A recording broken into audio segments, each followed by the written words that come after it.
Bonjour, j'espère que vous allez bien aujourd'hui. Ça me fait plaisir d'être avec vous.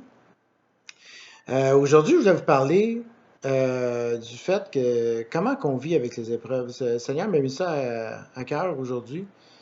Euh, Puis j'avais vraiment ça à cœur de vous parler de ça parce que je me suis dit, avec la pandémie, il y a beaucoup de gens qui vivent des épreuves ces temps-ci. Les pertes d'emploi, euh, peut-être des ruptures, des chicanes familiales par rapport à l'argent. Même des problèmes physiques pour ceux qui l'ont attrapé ou il y en a même qui sont décédés de ça. Puis, je voulais qu'on s'attarde sur comment qu'on vit avec les épreuves. L'épreuve fait partie de notre vie. On peut dire qu'on va tous avoir des épreuves durant notre vie, à plus ou moins degrés. Mais je voulais m'attarder sur un personnage qui est un exemple, mettons, pour nous par rapport aux épreuves, qui est un exemple pour nous comment réagir quand on a des épreuves. Il y a plusieurs personnages dans la Bible que j'aurais pu prendre pour ça, mais un de mes préférés, euh, c'est Job. Je vais vous parler de Job aujourd'hui, que je trouve qu'il est un exemple de résilience comme ça se peut pas. Puis pour être sincère, au début, j'avais choisi Job aujourd'hui parce que, pour ceux qui ne le savent pas, à l'Église, présentement, on est dans une série qui parle d'injustice. Puis du coup, j'avais à cœur de continuer cette série-là, puis mettons, de toucher un peu à ce volet-là, puis de parler d'injustice, parce que Job a vécu des grandes injustices. Au début, je vais vous expliquer l'histoire, mais finalement, j'ai choisi plutôt de laisser l'injustice de côté. Puis de toute façon, ce livre-là est tellement riche, il y a tellement de leçons à tirer de ce livre-là. Puis j'ai décidé de choisir un autre leçon qu'on pouvait tirer, la résilience. Comment que on peut réagir face aux épreuves qu'on a. Euh, on a le choix, hein, soit de, comment je pourrais dire ça, tomber dans une dépression, se mettre à maudire Dieu, être révolté totalement, ou d'avoir une certaine forme de résilience. Puis c'est ça qu'on va voir ici avec Job, qui pour moi est un modèle de résilience par excellence dans la Bible. Pour ceux qui ne connaissent pas l'histoire de Job, Job c'était un homme intègre et droit. C'était un homme qui était béni par l'Éternel, qui était extrêmement riche, qui avait des troupeaux, des enfants. Il manquait absolument de rien. On dit vraiment que c'est ça que Job était vraiment béni. Puis si on voit même dans Job 1, regardez comment ça commence, Job chapitre 1, verset 1. Ça dit, il y avait dans le pays d'Uz un homme qui s'appelait Job. Et cet homme était intègre et droit. Il craignait Dieu et se détournait du mal. On commence tout de suite le livre de Job comme ça. On présente tout le personnage. Autrement dit, on sait tout que la série d'épreuves qu'il va avoir, ben, c'est pas parce que Job était tout croche. C'est pas parce que Job était loin du chemin de Dieu. Non, du tout. Puis vous allez voir pourquoi il est spécial, Job. On dit même que c'est ça. Ça commence tout en disant que c'est un homme intègre et droit, puis qui marchait selon Dieu, puis qui se détournait du mal. Si on va plus loin, au verset 8 maintenant, toujours dans le chapitre 1 du livre de Job, là, il y a un dialogue entre l'Éternel et Satan à propos de Job. C'est spécial, hein? Job va être le centre d'intérêt entre l'Éternel et Satan. Puis regardez ce que l'Éternel va dire à Satan. D'où viens-tu? Et Satan répondit à l'Éternel, de parcourir la terre et de m'y promener. L'Éternel dit à Satan, as-tu remarqué mon serviteur Job? Il n'y a personne comme lui sur la terre. C'est un homme intègre et droit, craignant Dieu et se détournant du mal. Hey, c'est spécial, là. Job est en train de se faire vanter, pas par un ami, c'est pas un ami qui le vante, c'est Dieu lui-même qui vante Job. Il dit, hey, as-tu vu ça, Satan? Il n'y a pas personne comme lui sur cette terre-là. Regarde comment il est fidèle, comment il est intègre, comment c'est un serviteur exemplaire. C'est fou, là. C'est Dieu lui-même qui est en train de mettre Job, on peut dire, sur un piédestal. Moi, ce livre-là, je le trouve magnifique, là. Puis il y a tellement de leçons. Écoute, je ne peux pas vous parler du livre au complet, mais je vous conseille de le lire. C'est un livre riche, riche, riche. Si on va plus loin, au verset 9. Et Satan répondit à l'Éternel. Il répond à l'Éternel, il dit, est-ce d'une manière désintéressée que Job craint Dieu? Ne l'as-tu pas protégé, lui et sa maison et tout ce qui est à lui?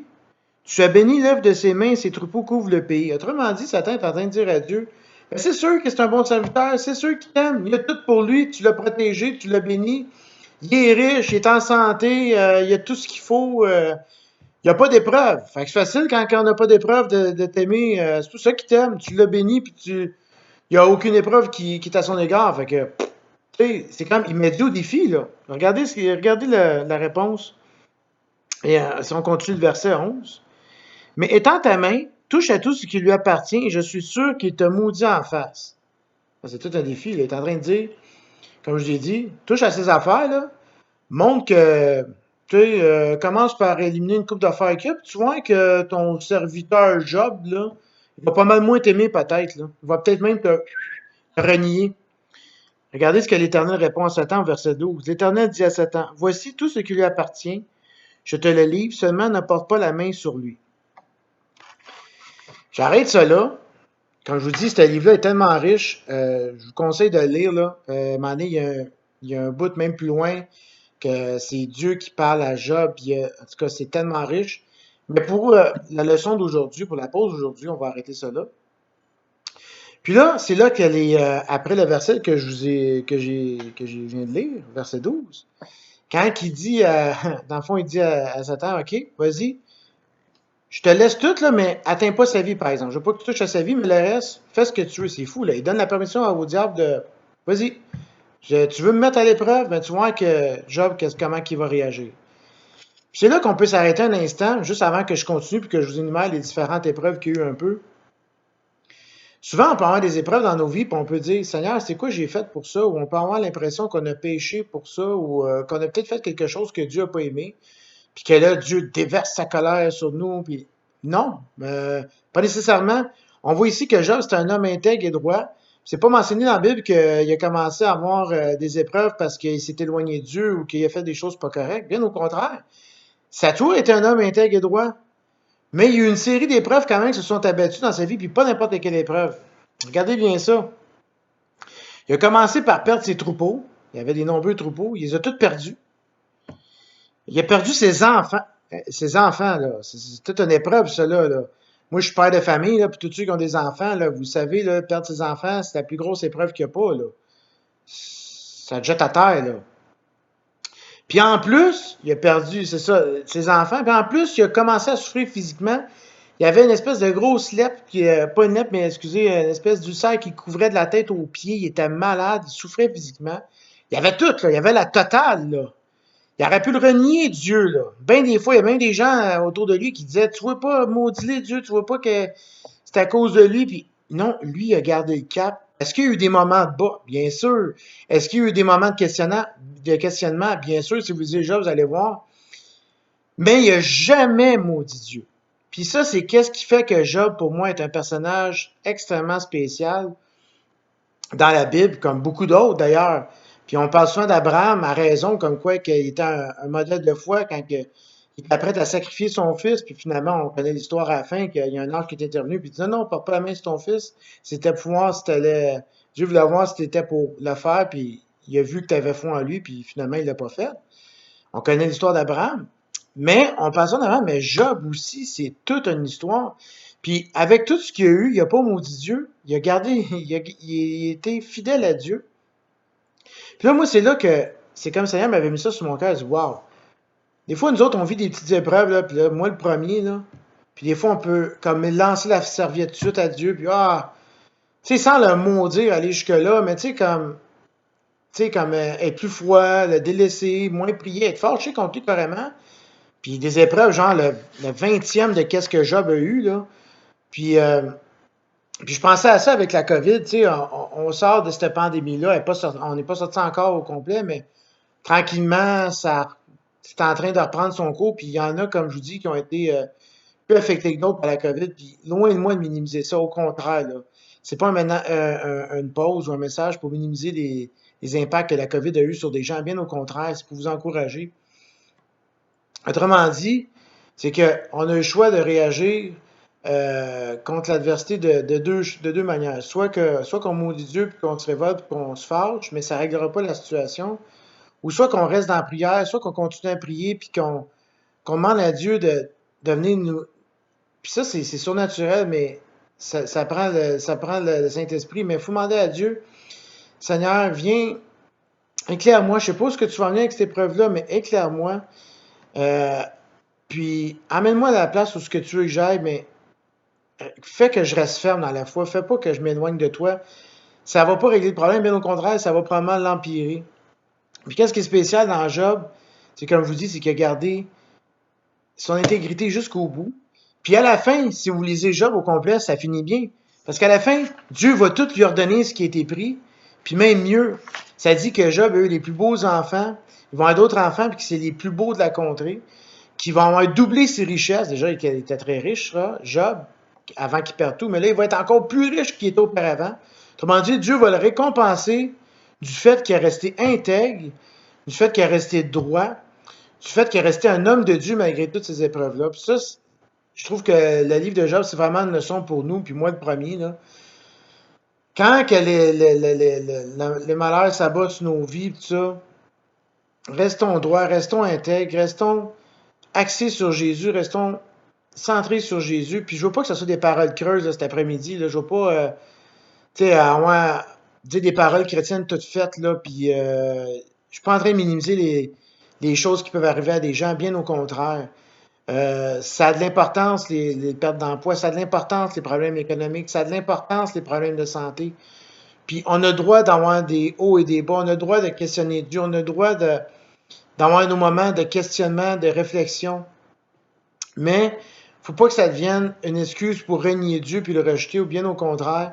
Faut rester axé sur Jésus, axé, avoir le regard sur la croix, puis vraiment continuer dans cette démarche-là. Fait que c'est vraiment ma réflexion que j'avais pour vous aujourd'hui.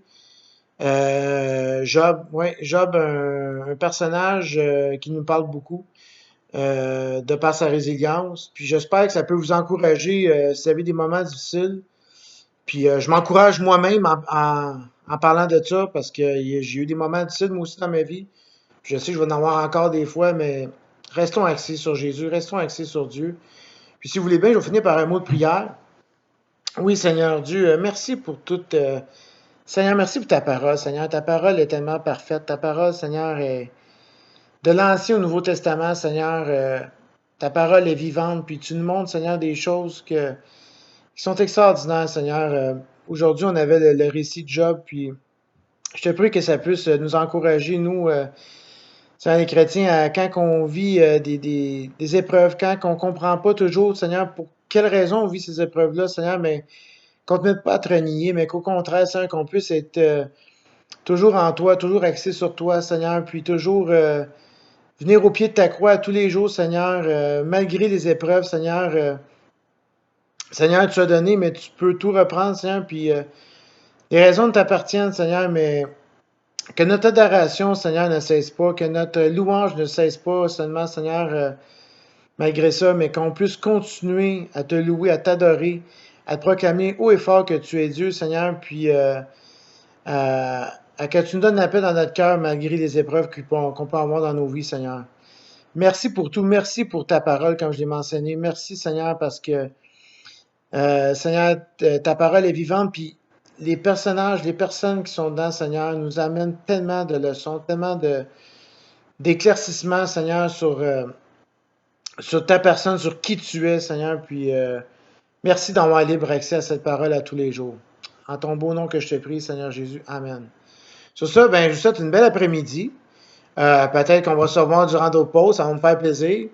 Puis, je vous souhaite vraiment une bonne journée. À la prochaine.